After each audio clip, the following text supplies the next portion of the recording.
Hello, welcome to my channel homemade. എൻ്റെ video ഇഷ്ടപ്പെട്ടെങ്കിൽ subscribe ചെയ്യാൻ മറക്കല്ലേ. എൻ്റെ പുതിയ വീഡിയോസിൻ്റെ നോട്ടിഫിക്കേഷന് വേണ്ടി ബെൽ ബട്ടൺ ക്ലിക്ക് ചെയ്യണേ. ഹലോ, ഇന്ന് ഞാൻ അല്പം വ്യത്യസ്തമായിട്ട് നമുക്ക് കഴിക്കാൻ പറ്റിയ ഒരു സ്നാക്കായിട്ടോ ബ്രേക്ക്ഫാസ്റ്റ് ആയിട്ടോ ഒക്കെ കഴിക്കാൻ പറ്റുന്ന ഒരു ഐറ്റമാണ് കൊണ്ടുവന്നിരിക്കുന്നത്. തക്കാളി നിറച്ചത്. തക്കാളിക്കകത്ത് നമ്മൾ എഗ്ഗ് സ്റ്റഫ് ചെയ്ത് വെച്ചിട്ടുള്ള ഒരു റെസിപ്പിയാണ്. ഇത് ചപ്പാത്തിയുടെയോ ബ്രെഡിൻ്റെ കൂടെയൊക്കെ കഴിക്കാം. അതല്ലെങ്കിൽ വെറുതെ കട്ടൻ ചായയായിട്ട് ഇത് കഴിക്കാനായിട്ട് എനിക്ക് ഭയങ്കര ഇഷ്ടമാണ്. അങ്ങനെ കഴിക്കാനാണ് എനിക്ക് കൂടുതലിഷ്ടം.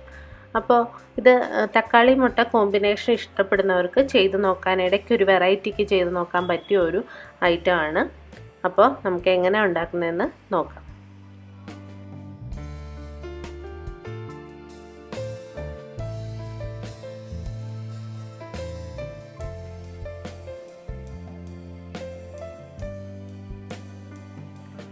ആദ്യം നമുക്ക് ഉള്ളിൽ വെക്കാനുള്ള എഗ് ഫില്ലിംഗ് റെഡിയാക്കാം.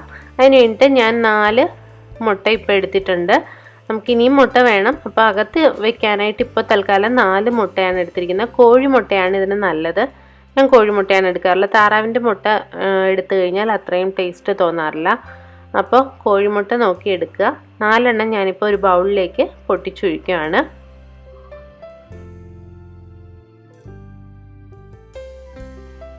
ഇനി ഇതിനകത്തേക്ക് സവോള ചേർക്കണം. ഞാനൊരു വലിയ സവോള പൊടിയായിട്ട് അരിഞ്ഞു വെച്ചിട്ടുണ്ട്. അതിൽ നിന്ന് ഒരു 3 ടേബിൾ സ്പൂണോളം സവോള ഇതിനകത്തേക്ക് നമ്മളിപ്പോൾ ചേർത്ത് കൊടുക്കുന്നുണ്ട്. ബാക്കി മാറ്റി വയ്ക്കുക. 3 ടേബിൾ സ്പൂണാണ് ഇതിനകത്തേക്ക് ഇട്ട് കൊടുത്തിരിക്കുന്നത്. ഇനി ഇതിനകത്തേക്ക് കുറച്ച് ഒരു പിടിയോളം മല്ലിയില നമുക്ക് പൊടിയായിട്ട് അരിഞ്ഞ് അതും ചേർത്ത് കൊടുക്കാം. വേപ്പിലയാണ് ഇഷ്ടമെന്നുണ്ടെങ്കിൽ അത് ചേർത്താലും മതി. പിന്നെ ഇതിനകത്തേക്ക് ആവശ്യത്തിന്, ഇത്രയും ഫില്ലിങ്ങിനുള്ള ആവശ്യത്തിനുള്ള ഉപ്പ് ചേർത്ത് കൊടുക്കുക. പിന്നെ 1/2 ടീസ്പൂണോളം കുരുമുളക് പൊടി ചേർത്ത് കൊടുക്കാം. പിന്നെ ഒരു 1/2 മുതൽ 1/4 ടീസ്പൂൺ വരെ ഏതെങ്കിലും ഒരു മസാല, ഒന്നെങ്കിൽ ഗരം മസാല, അല്ലെങ്കിൽ ചിക്കൻ മസാല, അല്ലെങ്കിൽ മീറ്റ് മസാല, ഇതിലേതെങ്കിലും ചേർത്ത് കൊടുക്കാം. ഞാനിവിടെ ചിക്കൻ മസാലയാണ് ചേർത്തേക്കുന്നത്. ഇനി നന്നായിട്ട് മിക്സ് ചെയ്ത് മാറ്റി വയ്ക്കുക. ഇനി നമുക്ക് സ്റ്റഫ് ചെയ്യാനുള്ള തക്കാളി എടുക്കുക. അത് വലിയ തക്കാളി നോക്കി എടുക്കുക. ഞാനിവിടെ 6 വലിയ തക്കാളിയാണ് എടുത്തിരിക്കുന്നത്. അതിൻ്റെ ആ ഞെട്ടിൻ്റെ വശം ഇതുപോലെ ഒന്ന് അടപ്പ് പോലെ തുറന്ന് നിവർത്തി വയ്ക്കുക. എല്ലാ തക്കാളിയും അങ്ങനെ നിവർത്തി എടുക്കണം. അതിനുശേഷം അതിനകത്തുള്ള പൾപ്പ്, തക്കാളിയുടെ ഉള്ളിലുള്ള കുരുവും എല്ലാം കൂടെ ഉള്ള ആ പൾപ്പ് വശം നമുക്ക് പതുക്കെ ഒരു സ്പൂൺ വെച്ചിട്ട് കോരി ഒരു പാത്രത്തിലേക്ക് മാറ്റി വയ്ക്കാം. ഇതിനകത്താണ് നമ്മൾ ഈ എഗ്ഗിൻ്റെ ഫില്ലിങ് നിറയ്ക്കാൻ പോകുന്നത്. അപ്പോൾ അത് എഗ് ഫില്ലിങ് ഇരിക്കാൻ മാത്രമുള്ള സ്പേസ് ഉള്ളിലുണ്ടാവണം. അതിന് വേണ്ടിയാണ് വലിയ തക്കാളി നോക്കി എടുക്കണം എന്ന് പറയുന്നത്. ചെറിയ തക്കാളിയിൽ നമുക്കിത് ചെയ്യാൻ ബുദ്ധിമുട്ടാണ്. അപ്പോൾ മാക്സിമം വലിപ്പമുള്ള തക്കാളി നോക്കി ഇതിനു വേണ്ടി എടുക്കുക. ഇതുപോലെ അടപ്പ് പോലെ തുറന്ന് വെച്ചതിന് ശേഷം ഉള്ളിലുള്ള പൾപ്പ് ഇതേപോലെ ഒരു ബൗളിലേക്ക് നമുക്ക് മാറ്റാം. 6 തക്കാളി എടുത്തിട്ടുണ്ട്. എല്ലാം അതുപോലെ ചെയ്ത് എടുക്കുക.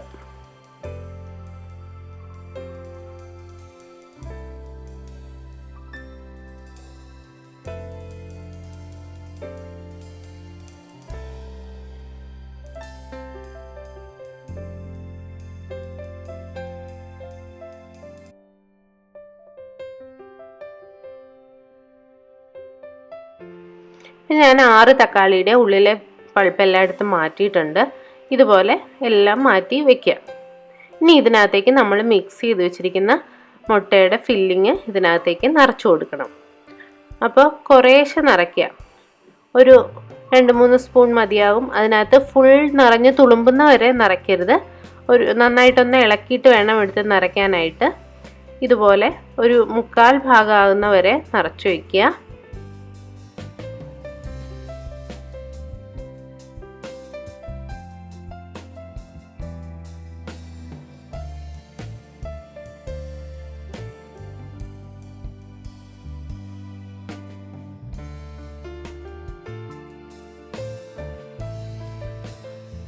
അതിനുശേഷം നമ്മൾ ആ തുറന്നു വെച്ചിരിക്കുന്ന അടപ്പ് പോലുള്ള വശം പതുക്കെ അടച്ചു കൊടുക്കുക. അതിനുശേഷം ഈർക്കിലോ ടൂത്ത് പിക്കോ അങ്ങനെ എന്തെങ്കിലും വെച്ചിട്ട് നമുക്ക് ഇതുപോലെ അതൊന്ന് ഫിക്സ് ചെയ്ത് വെക്കാം. ആ അടപ്പ് തുറന്നു പോകാതിരിക്കാൻ വേണ്ടി ഇതുപോലെ ഒന്ന് സൈഡിലേക്ക് ചരിച്ച് കയറ്റി വെച്ചാൽ മതി. ടൂത്ത് പിക്കാണ് കൂടുതൽ ബെറ്റർ ആയിട്ടുള്ളത്. ടൂത്ത് പിക്ക് ഇല്ലെന്നുണ്ടെങ്കിൽ ഈർക്കിലി എടുത്താലും മതി. ചരിച്ച് കയറ്റി വയ്ക്കുക. അപ്പം മേളിൽ കൂടെ കയറിയിട്ട് ഇതുപോലെ സൈഡിൽ കൂടെ ഇറങ്ങി വരുന്ന രീതിയിലാവുമ്പോൾ അത് ഊരിപ്പോവാതിരുന്നോളും. ഒരു 3 ടൂത്ത് പിക്ക് മതിയാവും.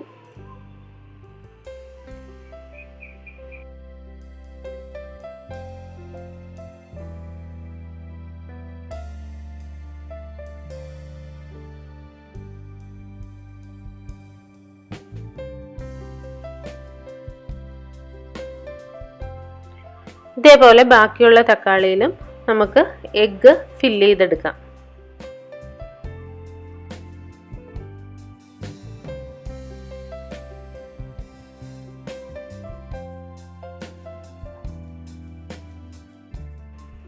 ഞാൻ എല്ലാ തക്കാളിയും അതുപോലെ ഫില്ല് ചെയ്ത് ടൂത്ത് പിക്ക് വെച്ച് ഫിക്സ് ചെയ്ത് വെച്ചിട്ടുണ്ട്. ഇനി നമുക്ക് കുറച്ച് നമ്മൾ എടുത്ത ആ മുട്ടയുടെ ഫില്ലിങ് ഒരല്പം ബാക്കി വന്നിട്ടുണ്ട്. അതിനകത്തേക്ക് നമ്മൾ നേരത്തെ തക്കാളി മുറിച്ചിട്ട് അതിൻ്റെ ഉള്ളിലെ പൾപ്പെടുത്ത് മാറ്റി വെച്ചിട്ടില്ലേ, അത് നമുക്ക് ഇതിനകത്തേക്ക് ചേർത്ത് കൊടുക്കാം. ഇതിനകത്ത് വലിയ പീസ് എന്തെങ്കിലും ഉണ്ടെങ്കിൽ ചെറുതായിട്ട് ഒന്ന് പൊടിയായിട്ട് അരിഞ്ഞിട്ട് കൊടുക്കുക. അങ്ങനെ ആ തക്കാളിയുടെ പൾപ്പ് മുഴുവൻ നമുക്ക് ഇതിനകത്തേക്ക് ചേർത്ത് കൊടുക്കാം.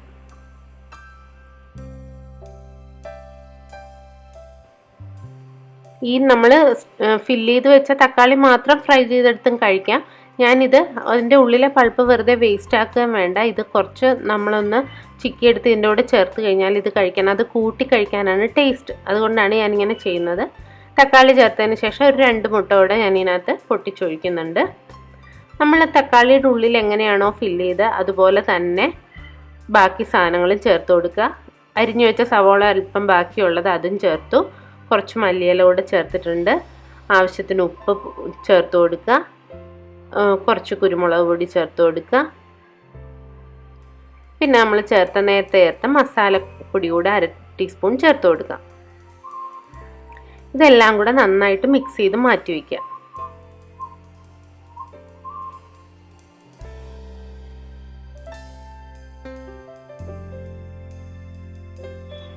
ഇനി നമുക്ക് ഫ്രൈ ചെയ്യാൻ തുടങ്ങാം. ഒരു പാൻ ചൂടാക്കാൻ വെച്ചിട്ടുണ്ട്. അതിനകത്തേക്ക് വെളിച്ചെണ്ണ ചേർത്ത് കൊടുത്തിട്ട്, ഞാൻ വെളിച്ചെണ്ണയാണ് ചേർക്കാറുള്ളത്, അതാണ് കൂടുതൽ ടേസ്റ്റ്. നിങ്ങൾക്ക് ഇഷ്ടമുള്ള ഓയിൽ ചേർക്കാം, കുഴപ്പമില്ല.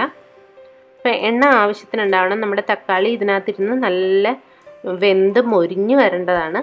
അപ്പോൾ അതനുസരിച്ച് എണ്ണ ചേർത്ത് കൊടുക്കുക. എണ്ണ തീരെ കുറഞ്ഞു പോയാൽ അത്രയും സുഖം ഉണ്ടാവില്ല. അപ്പോൾ ആവശ്യത്തിന് എണ്ണ ചേർത്ത് കൊടുത്തതിന് ശേഷം നമ്മൾ ഫില്ല് ചെയ്ത് വെച്ചിരിക്കുന്ന തക്കാളി ഇതിനകത്തേക്ക് നിരത്തി വെച്ച് കൊടുക്കുക.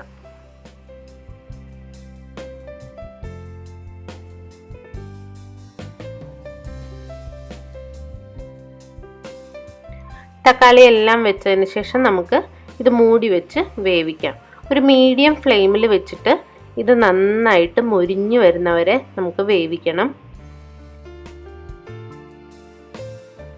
ഇടയ്ക്ക് തുറന്ന് നോക്കുക. അതിനുശേഷം നമ്മുടെ തക്കാളിയുടെ ഒരു സൈഡ് മൊരിഞ്ഞിട്ടുണ്ടെന്നുണ്ടെങ്കിൽ നമുക്ക് മറിച്ച് തിരിച്ചൊക്കെ വെച്ച് കൊടുക്കണം. തക്കാളിയുടെ ചുറ്റും ഒന്ന് ചെറുതായിട്ട് വെന്ത് മൊരിഞ്ഞു വരുന്ന രീതിയിൽ വേണം നമുക്ക് എടുക്കാനായിട്ട്. അപ്പോൾ ഒരു സൈഡ് വെന്ത് കഴിഞ്ഞിട്ടേ മറിക്കാവുള്ളൂ. നമ്മുടെ ഉള്ളിലുള്ള ഫില്ലിങ് കുറച്ചൊക്കെ പുറത്തേക്ക് പോവും, എന്നാലും കുഴപ്പമില്ല, ആവശ്യത്തിനകത്തുണ്ടാവും. അപ്പോൾ ആദ്യം ഒന്ന് ഉള്ളിലെ ഇത്തിരി വെന്തതിന് ശേഷം മാത്രം ചരിച്ചു കൊടുക്കുക. അപ്പോൾ കുറച്ചേ പുറത്തേക്ക് പോവുള്ളൂ.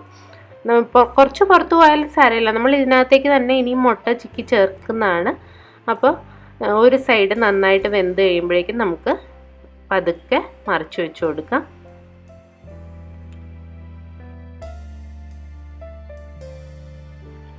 എല്ലാ വശവും ഇടയ്ക്കിടയ്ക്ക് മറിച്ച് വെച്ച് കൊടുക്കുക. തക്കാളിയുടെ പുറമൊക്കെ നന്നായിട്ട് വെന്ത് വരണം.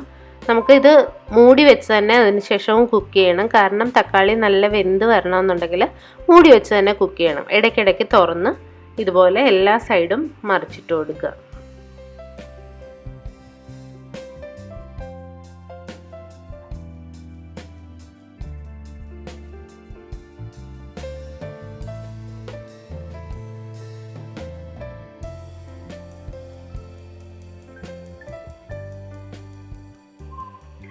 എല്ലാ വശവും നന്നായിട്ട് മൊരിഞ്ഞു കഴിയുമ്പോഴേക്കും നമുക്കിത് ഒരു പാത്രത്തിലേക്ക് കോരി മാറ്റാം.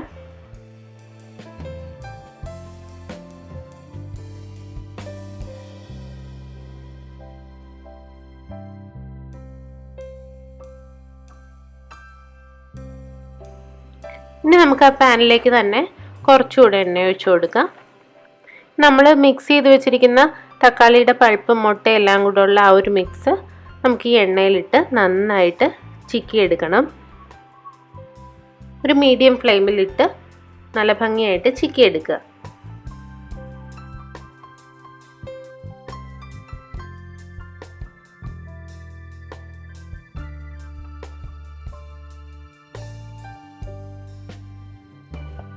നന്നായി ചിക്കിയെടുത്തതിന് ശേഷം നമ്മൾ ഫ്രൈ ചെയ്ത് വെച്ചിരിക്കുന്ന ടൊമാറ്റോയുടെ കൂടെ ചേർത്ത് കഴിക്കാവുന്നതാണ്.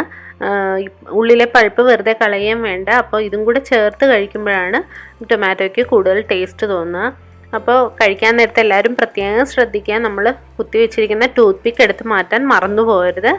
അപ്പോൾ എല്ലാവരും ട്രൈ ചെയ്ത് നോക്കിയിട്ട് വിവരം അറിയിക്കുക. ലൈക്ക് ചെയ്യാനും സബ്സ്ക്രൈബ് ചെയ്യാനും മറക്കരുത്. പുതിയ റെസിപ്പിയായിട്ട് വീണ്ടും കാണാം. താങ്ക്